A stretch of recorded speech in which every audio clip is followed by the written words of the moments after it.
Acelerando Empresas, episodio 499.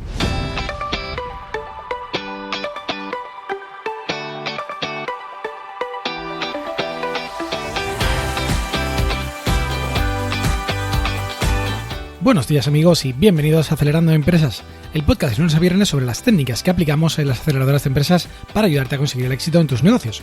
Soy Frank Guillén, director de Impúlsame, una aceleradora de empresas de la economía digital y la economía real, y será un placer acompañarte hoy, jueves 14 de mayo, en este episodio número 499, que voy a dedicarlo a explicar los términos en inglés más habituales en cuanto a inversión en startups y que muchas veces aquí utilizamos de forma habitual en cualquier entrevista o cualquier monográfico o episodio, y pues bueno, igual algunos os suenan muy extraños, así que voy a comentarlos aquí de forma brevemente porque son 20 los que he seleccionado, 20 palabrejas, ¿vale? O términos de temas de inversiones. Pero antes, recomendaros que visitéis nuestra web acelerandoempresas.com y también recordaros que justamente tenemos un programa de ayuda a emprendedores para buscar inversión, en particular para preparar toda la documentación, elevator pitch, pitch deck, plan de negocio. Así que si queréis más información, escribid a info@acelerandoempresas.com. Y bueno, sin más dilación, comenzamos ya con el episodio de hoy. Pues como os decía, es muy habitual que se mencionen términos en inglés cuando hablamos de temas de inversión, en particular en temas de inversión en startups, en empresas digitales, o cualquier tipo, y pues utilizamos lenguaje un poco extraño, lenguaje pues anglosajón, en realidad palabras muchas que vienen del inglés americano, y que, pues, ¿por qué? Pues porque evidentemente estas palabras, muchas de ellas surgen en el contexto de Silicon Valley, que es cuando se genera esto del capital riesgo y la inversión en startups, ¿vale? De hecho, la misma startup es una palabra que esta sí que no la voy a contar porque ya sabéis todos qué es, pero en realidad, pues bueno, viene también de ahí. Así que, bueno, pues un poco vamos a hacer ese repaso de estas 20 palabras que he elegido. Bueno, más bien que 20 palabras, son 20 términos, algunos son composición de 2 palabras, pero bueno, realmente creo que puede ser muy esclarecedor para algunos que estéis un poquito perdidos. Así que bueno, comenzamos con la primera. Esta es muy sencilla y es Business Angel, ¿vale? Bueno, un Business Angel, ¿qué es? Un inversor, ¿vale? Esto ya lo sabéis seguro, ¿vale? Pero sí que es verdad que se les llama Business Angel un poco porque son como ángeles inversores, es decir, que ayudan en los momentos de más riesgo de una startup, de una empresa, y por tanto, pues bueno, en realidad hay un acto de fe muy importante por su parte, porque muchas de estas startups pues no están ni siquiera facturando o facturando muy poco y todavía falta bastante para que esa empresa sea rentable. Es un término que se popularizó, como digo, en el mundo de la inversión en Silicon Valley y demás, y es verdad que algunos de esos business angels son más ángeles y otros menos, ¿no? Es decir, hay evidentemente de todo tipo en el mundo y claro, algunos pues un poco más agresivos, negociando o incluso después cuando entran en capital, pero realmente, bueno, en fin, el concepto se entiende, ¿no? Son personas que entran en estas fases iniciales y por tanto este término, ¿vale? Realmente, si decís inversor, pues es lo mismo, ¿vale? Es simplemente que la jerga que se utiliza aquí en el mundo de startup, pues los ha denominado business angels. Y de ahí pasamos al segundo término que vamos a hablar hoy, que es Smart Money.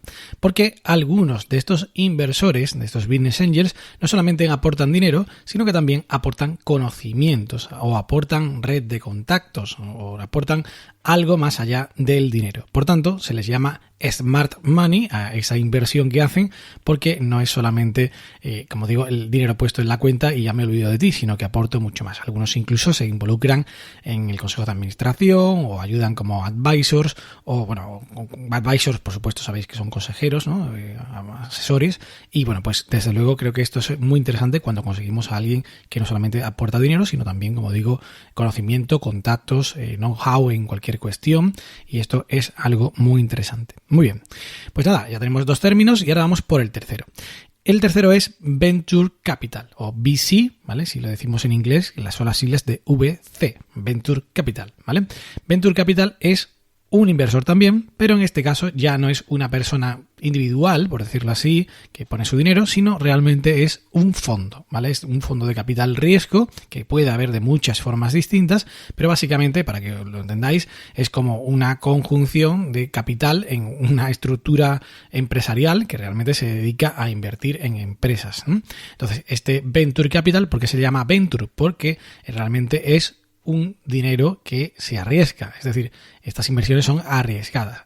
Ese término se popularizó, como decía antes, en Silicon Valley también, porque bueno, empezaron a hacer inversiones importantes en temas tecnológicos, sobre todo en el mundo de los microchips y la tecnología y todo esto, y por tanto, pues bueno, se crearon esos primeros VCs, esos primeros Venture Capitalists, que ponían dinero en inversiones de alto riesgo, pero posiblemente de alta rentabilidad en caso de que fuera así, ¿de acuerdo?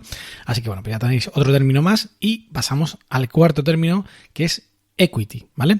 Equity, pues bueno, es una palabra pues que a veces se dice de forma muy habitual y muchas veces pues igual no sabemos de qué estamos hablando. Cuando hablamos de equity, lo que estamos queriendo decir es accionariado, ¿vale? Es decir, participación en la empresa. Si tú estás dando, por ejemplo, un 10% de equity, lo que estás es dando un 10% de tu empresa, ¿vale? Las participaciones sociales equivalentes al 10% de tu compañía. Por tanto, cuando alguien invierte, un business angels, un venture capital, lo que hace es meter dinero a cambio de equity, ¿vale? Simplemente eso, es tan sencillo, pero muchas veces parece que nos perdemos, ¿no? Pues es simplemente este concepto. Y de hecho nos vamos al punto quinto, la palabra o término quinto, que es crowdfunding. Y está relacionado con el anterior también. ¿Por qué? Pues porque, bueno, crowdfunding, si habéis estado un poquito atentos al podcast, es algo que se hace de forma pues colaborativa. Es una inversión en la que muchos pequeños inversores, o pequeños porque aportan poco dinero en general, hacen una campaña conjunta para apoyar a un proyecto. Esto realmente puede haber de varias formas. Uno, crowdfunding normal, que sería el término este que estamos hablando ahora mismo. El normal, quiero decir, porque es el primero quizás que surgió, en el sentido de que gente, pues por ejemplo, hace una campaña para conseguir dinero y para poder publicar su libro, o para poder producir tantas unidades de cierto tipo de producto, y bueno, esa campaña se hace, ¿vale? Cuando todos ponen el dinero, si se llega al objetivo, se produce, si no, no se hace, ¿vale? Se devuelve el dinero y ya está. Este es el término general, ese es el crowdfunding de recompensa que se llama, porque normalmente la recompensa es que se haga el producto, el libro, o la obra que sea, o el producto que se produzca. Pero hay un sexto término, ¿vale? Que es el que estaba antes refiriéndome, que es la combinación entre las palabras equity y la palabra crowdfunding. El equity crowdfunding es un tipo de crowdfunding, que sería el término sexto que vamos a ver hoy, que se dedica a la inversión en startups a cambio de un porcentaje de las mismas, a cambio de participaciones sociales, y se realiza por parte de inversores también, como digo, de estos que aportan poco dinero. Entonces, esto es una combinación muy interesante porque permite que gente que en realidad no tiene mejor mucha capacidad de inversión, entre todas se unan y a cambio de una participación, como digo, en ese proyecto, en esa empresa, puedan apoyar y reunir todo el dinero suficiente. Funciona de una forma parecida al crowdfunding de recompensa, en el sentido de que hay un objetivo de campaña, si no se llega a ese objetivo, pues se devuelve el dinero, pero no se le da un producto, o no se le da un objeto, ni un texto, ni un vídeo, ni nada, sino que lo que se le dan son acciones, ¿vale? Entonces esto es el equity crowdfunding, y bueno, aquí en el podcast han surgido también veces que hemos hablado de esto, y también pues igual os ha perdido un poco, pues así ya lo entendéis. Seguimos. Séptimo término que vamos a ver. Valuation. ¿Valuation qué es? Valuation es valoración, obviamente, es la valoración de la compañía. Y dentro de esta valoración, ¿vale? Voy a colarme un poco, hay valoración pre-money y valoración post-money. De esto he hablado ya en el podcast. Por cierto, voy a enlazar varios podcasts a estos términos en las notas del programa por si queréis verlo. Pero bueno, valoración pre-money es la valoración antes de que se cierre la ronda de inversión que estás haciendo. Es decir, es el valor actual de la compañía, y después de que se cierre la ronda de inversión, es decir, que los nuevos inversores que vayan a entrar entren, habrá una valoración post-money, ¿vale? Es decir, lo que vale ahora la empresa más lo que han metido ellos de dinero, que por supuesto habrá incrementado el valor de la empresa, por eso se llama post-money, ¿de acuerdo? Esto es un poco el concepto general, lo he metido dentro del mismo término, y pasamos entonces al octavo punto. El octavo punto es algo interesante porque vamos a empezar un poco a hablar de términos relacionados con el proceso de inversión, y uno de los puntos muy habituales que se suele hacer es que cuando te van a ingresar el dinero, cuando van a hacerte la inversión, no te hacen una inversión directamente pues a cambio de las acciones, sino que lo que te hacen a veces es un préstamo participativo. Pues esto en inglés es un convertible debt, es decir, un préstamo participativo. Te meten el dinero en la cuenta como concepto de préstamo, sin muchas veces saber siquiera todavía la valoración exacta que vas a tener, pero de momento te dejan el dinero porque te va haciendo falta, ¿vale? Y así lo vas recogiendo, y ya después, si no llegáis a un acuerdo en la valoración, ellos tienen el derecho de poder recuperar su dinero, es decir, que tú le devuelvas la pasta. Entonces esto es algo muy habitual que se hace en el caso de inversiones cuando todavía estamos en los primeros pasos, y después ese dinero, en caso de que efectivamente llegamos al acuerdo de valoración y todo lo demás, pues realmente se convierte, no hace falta sacarlo de la cuenta, sino se convierte directamente en acciones, cuando ya se va a la junta de accionistas y se hace todo el papeleo. ¿De acuerdo? Muy bien. Pues esto también está muy relacionado con la palabra siguiente, que es seed, ¿vale? Seed, S-E-E-D, es semilla, ¿vale? Y está referido en el mundo de las inversiones en startups al primer capital que consigues. La primera inversión que consigues es capital semilla y suele ser un capital, pues bueno, depende del país, hay distintos intervalos, ¿no? Pero bueno, en general suelen ser rondas pequeñitas de inversión porque estás todavía empezando, ¿no? Puede ser que tengas facturación o no, pero estás todavía en tus primeros meses o bueno, incluso algún año, si se ha tardado mucho en lanzarlo, pero realmente es lo primero que haces, ¿vale? Entonces, aquí, como digo, está relacionado con el término anterior porque en las fases seed de inversión a menudo se hacen préstamos convertibles, en este caso que decía antes, préstamos participativos, y a partir de ahí se convierten en acciones. Esto es algo muy habitual. Y después de esta fase seed viene el siguiente término, o términos, porque realmente hay varios tipos, ¿vale? Es lo que se llama las series. Es decir, las series, ¿vale? La palabra, de hecho, se pronuncia distinto, pero realmente se escribe igual, ¿vale? Series o series. Bueno, pues las series, en inglés, son las A, B, C, D, E, puede ser como las letras del abecedario, y cada una marca la fase en la que han entrado, o sea, la fase de la ronda que se ha hecho, ¿vale? Por tanto, la primero sería una ronda seed, ¿vale? Que esa no tiene letra, es simplemente seed. Incluso a veces se dice pre-seed antes de la ronda semilla, pero bueno, esta pues, a menudo se generaliza en seed. Pero después, a partir de ahí, el orden de las rondas son, como digo, Series A, Series B, Series C, Series D, ¿vale? Y entonces, por tanto, lo que vamos haciendo es cada una vamos haciéndolo más grande. Normalmente lo que vas haciendo es subir la valoración en cada fase y consiguiendo normalmente más capital. Hay veces que se habla de que algunos se saltan alguna de ellas. Por ejemplo, si no haces Series A, ¿vale? Es decir, no haces la serie A y no consigues capital así, pues por ejemplo 1 millón de euros o algo así, pues puedes irte directamente a Series B y conseguir 10 millones, por decirlo así. Hay veces que hay gente que hace así porque tiene capacidad económica para poder continuar solo, pero cuando ya llega a un crecimiento, por ejemplo, internacional muy grande, pues hace una gran ronda de inversión directamente en fase B o serie B. ¿De acuerdo? Muy bien, pues bueno, este es el concepto, no tiene nada de química, es algo muy sencillo. Pero si no te lo cuentan a lo mejor así, pues nunca te acabas de enterar y estás constantemente enterándote de estos términos pues sin saber muy bien de qué va. ¿Vale? Seguimos. Siguiente término interesante es, muy habitual también, due diligence, ¿vale? La due diligence, que es, pues ni más ni menos que el proceso de auditoría, por decirlo así, que se le hace a una startup cuando un inversor quiere entrar. ¿Esto siempre se hace? Pues no siempre se hace. De hecho, es poco habitual en las primeras etapas, ¿vale? Porque, como digo, los inversores ángeles, los business angels, pues suelen fiar bastante de los emprendedores y no, aunque le pidan algunos papeles y tal, de constitución y tal, pero no suelen hacer algo muy estricto, ¿vale? Las due diligence normalmente cuando se hacen es cuando ya estamos hablando de grandes inversiones y por tanto incluso se contrata a una empresa que hace una auditoría formal, que pide todas las cuentas, que pide todo de forma estricta absolutamente, patentes y tal, revisa todo eso y si todo va bien, pues entonces cuando ya se autoriza la inversión por parte del Business Angel o del Venture Capital o quien vaya a invertir, ¿vale? Así que esto también es un término muy habitual, sobre todo cuando vayáis creciendo. Siguiente concepto, exit, ¿vale?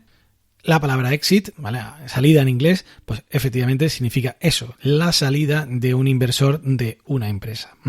Un exit significa que alguien sale de la empresa porque, bueno, puede ser por varios motivos, porque le recompran, por ejemplo, los fundadores esas participaciones que tenía, o porque, por ejemplo, la empresa se vende. Si la empresa se vende a un tercero, ¿vale? Pues puede recuperar su inversión y así, pues oye, rentabilizar lo que han hecho, porque normalmente cuando la vendes, normalmente, no siempre, sueles ganar dinero en el proceso. Lo vendes por más de lo que la empresa costó inicialmente cuando tú entraste como inversor y por tanto eso que has ganado, ¿vale? Ahí pues puede haber un múltiplo de pues por 2 o por 5 o por 10 o por 30 en función de cómo sea ese exit que hagas. Pero básicamente es eso, es desprenderte de tu participación y por tanto sales de la compañía y por eso se llama así, ¿vale? ¿De acuerdo? ¿Entendido? Muy bien. Seguimos. Otro término que está por ahí muy de moda y que se habla mucho es bootstrapping. Bootstrapping, aunque realmente está relacionado con la inversión, no es demasiado exactamente relacionado porque realmente justamente lo que quiere decir es no conseguir inversión. Es decir, como comentaba antes, hay gente que pues prefiere no levantar capital hasta que realmente tienen ya un nivel muy grande, ya una valoración muy alta y buscan mucho dinero para hacer una expansión, por ejemplo, muy espectacular, y eso entonces se van como aguantando, ¿no? Oye, voy aviándome, apañándome de la forma que pueda y por eso lo que hago es bootstrapping. Básicamente es esto, es hacerlo por mis propios medios, ¿vale? Es un término muy popular y también, pues bueno, aunque suena un poco raro, es muy sencillo de entender, ¿de acuerdo? Vamos al 14, que vamos ya por ahí. Vamos al term sheet, ¿vale? Un term sheet es cuando un inversor tiene intención realmente de invertir en algo, en una startup, por ejemplo, y le firma un documento al emprendedor diciéndole, oye, yo tengo intención de entrar en tu empresa a esta valoración, con estas condiciones y demás, pero, a ver, esta es mi intención. Todavía falta, por ejemplo, que comprobemos que la due diligence sale bien, ¿vale? Lo que decía antes, ¿no? Que los números son los que tú dices que son. Me fío de ti, pero oye, vamos a comprobarlo por un tercero, a ver qué resulta.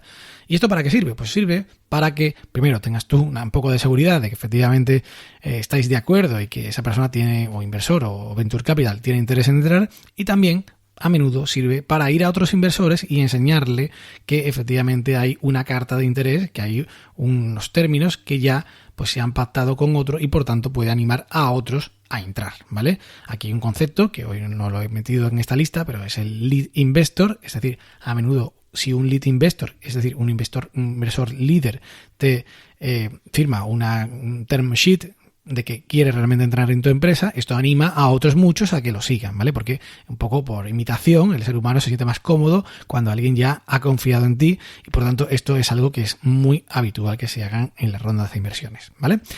Seguimos. Otro documento muy habitual que se firma con los inversores es el NDA. Las siglas son NDA y es un documento que básicamente lo que hace es hacer un acuerdo de confidencialidad con el inversor, entre el inversor y el emprendedor en la empresa a la que vaya a invertir. ¿Y por qué? Pues se hace esto, pues bueno, para asegurar que las partes están tranquilas de que no va a salir nada de ahí. ¿Por qué? Pues porque en el proceso de que alguien vaya a invertir en una startup, tú le compartes información sensible. Tú le compartes, pues bueno, tu plan de negocio, le compartes cuáles son pues tus debilidades, incluso cuáles son tus fortalezas, en fin, información bastante pues, sensible a nivel financiero y ese tipo de cuestiones y por tanto quieres proteger un poco esa relación por si acaso sale bien y al final invierten, pues vale, pero si sale mal, pues también, oye, que no pueda ir por ahí contándolo o utilizando esa información sin tu consentimiento. Por tanto, esto es algo que se firma normalmente al principio, antes por supuesto de la term sheet que antes decía, y es un documento muy al uso, muy típico que se suele utilizar. Hay gente que me pregunta, oye, cada vez que hablo con un inversor debo pedirle que me firme un NDA, pues bueno, seguramente te dirán que no, seguramente ellos mismos te van a decir, no lo veo, porque hasta que tú realmente no compartas información sensible, se suele, digamos, pasar de esto de firmar un NDA, porque no, si no, por ejemplo, un inversor que reciba pues todos los días decenas de proyectos, te estaría firmando miles de NDAs, ¿no? Entonces solamente cuando ya realmente estamos en una fase avanzada de negociación, ya hay pues por ejemplo le hemos pasado el plan de negocio detallado y todo ese tipo de cuestiones, es cuando se suele firmar un NDA o un NDA, como decía antes, con estos inversores. ¿De acuerdo? Muy bien, seguimos. 16. Pitch deck, ¿vale? Aquí voy a empezar a hablar de términos que ya pues he hablado bastante en el podcast y que son muy habituales de cuando nos relacionamos con los inversores. Pues el pitch deck es básicamente la presentación que se envía a menudo por correo, suele ser en PDF y es una presentación tipo formato apaisado, es decir, es una presentación al uso tipo PowerPoint o Google Presentation y como digo está en PDF, por tanto es autodescriptiva porque el inversor tiene que leerlo cuando lo lea en el correo. que le envíes y tiene que tener suficiente detalle para que lo entienda. ¿Cuánto detalle? Hombre, pues no vas a hacer un pitch deck de 100 páginas, eso sería un plan de negocio realmente, pero sí que tiene que ser lo suficientemente intenso en información como para que al final puedan confiar en tu proyecto o al menos dar un paso más, ¿vale? Esto es algo a menudo que se envía pues bastante de forma directa, sin firmar un NDA, pero también hay otra forma que es, en vez de enviar el pitch deck completo, hay gente que lo que hace es enviar un one-pager, ¿vale? Un one-pager es un documento de resumen de información, este sería el término 17, en el cual nosotros lo que hacemos es dar en una sola página un resumen del proyecto con las claves principales, ¿vale? Entonces, ¿esto por qué sirve? Pues que a veces que si mandamos un pitch deck ni nos lo miran, ¿no? Mandamos primero un one-pager, vamos a ver si efectivamente surge la chispa y nos piden más información y a partir de ahí ya pasamos al siguiente nivel y mandamos un pitch deck o a lo mejor nos piden que hagamos una presentación. Si nos piden que hagamos una presentación nosotros, ya es el término 18 y es lo que hablamos de un elevator pitch, ¿vale? Un elevator pitch que se llama así, como sabéis, porque es algo corto, ¿vale? Que se hacía supuestamente en el tiempo que tarda un ascensor en subir, supongo que un ascensor de estos de Manhattan, ¿vale? Porque por más corto que sea, bueno, típico que sea es de 2, 3, 4, 5 minutos, incluso algunas veces más, ¿vale? Y por tanto, bueno, pues ahí cuentas ya tú mismo tu proyecto. Por tanto, esto hemos hablado mucho en el podcast, hemos hablado incluso y hemos hecho concursos de esto, así que sabéis de qué va, pero es otro término muy habitual. Y una de las cosas más importantes que contamos en nuestro elevator pitch es el término 19, que es business model, es decir, el modelo de negocio, ¿vale? El modelo de negocio no es un documento, no. Podemos dibujar el modelo de negocio, por decirlo así, en un Canvas, que ya sabéis que el Lean Canvas o el Business Model Canvas, para que se vea de forma resumida. Pero eso es una representación. El modelo de negocio es, digamos, el concepto de cómo funciona nuestro negocio, cómo ingresamos dinero, cómo producimos lo que vayamos a producir, el valor que vayamos a dar, el servicio o el producto, ¿vale? Y por tanto, esto es una, digamos, estructura mental, ¿vale? Un concepto, ¿vale? Un constructo, ¿vale? Por decirlo así. Y esto lo contamos en el elevator pitch, en el one pager y en el pitch deck y donde sea, pero no es un documento, ¿vale? No os equivoquéis porque esto es el concepto, ¿vale? ¿De acuerdo? Y esto es la palabra 19, pero a menudo se confunde con la última palabra de hoy, que es la 20, que es el business plan, ¿vale? Un business model no es un business plan, ¿vale? El business model es el constructo, es el modelo de negocio, cómo tú vas a ingresar y, como digo, cómo vas a producir tus bienes a nivel de costes y tal, y el business plan es el documento, ¿vale? El plan de negocio que tiene toda la información, a priori, de tu empresa, ¿vale? De tu plan de empresa. Entre ellos, tu descripción del business model, del modelo de negocio. ¿Estamos? Business plan es el documento con todo y el business model no es un documento, es el concepto de cómo vas a ingresar y cómo vas a gastar ese dinero para producir, ¿vale? Así que es algo distinto. Dentro del business plan, de hecho, hay secciones, a menudo hay incluso anexos, por ejemplo, un anexo de plan financiero o plan de marketing o de otras muchas cosas, ¿vale? Puede ser, depende de qué nivel de business plan tengamos en cuanto a extensión y de nuestra empresa como sea y todo ese tipo de cuestiones, pero a fin de cuentas es un documento, es un plan, ¿vale? Es un papel o un PDF o un Word, lo que sea, con un montón de páginas, normalmente suelen ser extensos, los hay más extensos o menos, pero suelen ser extensos porque ahí va muchísima información. Es decir, ahí es la versión extensiva de todo lo que hemos dicho antes, de un one pager, por supuesto, o de un pitch deck o de un elevator pitch y tal, y contiene, entre otras cosas, al business model, ¿vale? Bueno, sé que son muchas palabrejas y quizás que algunos os supere todavía y tengáis que escuchar esto varias veces y otros, pues bueno, ya estáis más acostumbrados y a lo mejor os ha parecido pues muy sencillo lo de hoy, pero creía que era importante recopilarlas en un sitio porque es verdad que me doy cuenta que a veces hablamos muchísimo, sobre todo invitados también mencionan mucho estos términos y igual pues no lo tenéis suficientemente claros. Así que espero que haya aclarado un poco más algo, si no pues ya sabéis, me podéis preguntar a info@acelerandoempresas.com y bueno, también pues recordaros que esto justamente es una de las cosas que hacemos, ¿no? Facilitaros el contacto con inversores y el preparar todo este tipo de documentos y de ronda de inversión. Así que si queréis ayuda ahí, pues también tenéis info@acelerandoempresas.com para cualquier cuestión.